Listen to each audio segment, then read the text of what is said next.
So we've talked about the why of the regulation, the customer experience, and things to consider from a marketing perspective. And here are some examples where companies have added features to their product lines that can drive accessibility. So you saw this with the simple example with the phone with Apple. But in addition, Samsung, Google, Microsoft, and others, they've really become innovators with accessibility, including new features on their phones, their tablets, their watches, their computers. They've taken these accessibility features and made it a product benefit for everybody. In the news recently, Microsoft, they've enhanced their accessibility efforts with Xbox and PC games. So if you're a developer, you can send your game into Microsoft. They will actually evaluate it and test it with players with disability and provide you that feedback. A couple months ago, Apple stores, they are offering free sign language interpreter services at all their stores globally with an appointment. Zoom, that we're on right now here, they announced in the fall of 2021, automatic closed captioning will be available for everybody.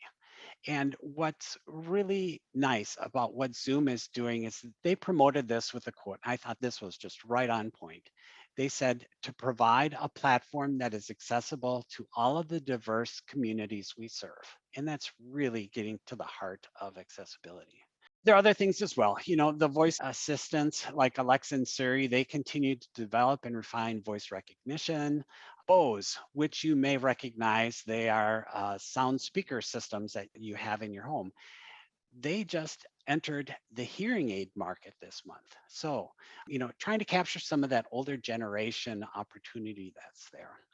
From a print perspective, we track articles in Ignites, the New York Times, the Wall Street Journal, and the Wall Street Journal had a series of articles on venture capitalists that I thought was pretty interesting.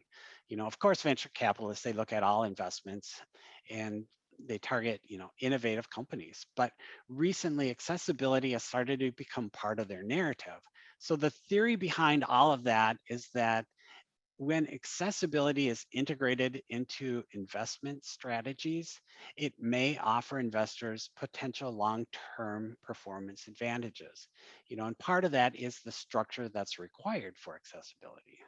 So we just thought that was interesting. There are also many companies on this webinar event today who are already supporting accessibility needs. And I wanted to give a shout out to you and thank you for all you do to support the accessibility community. Now, all of these are examples of a strong commitment to be inclusive and to promote social corporate responsibility.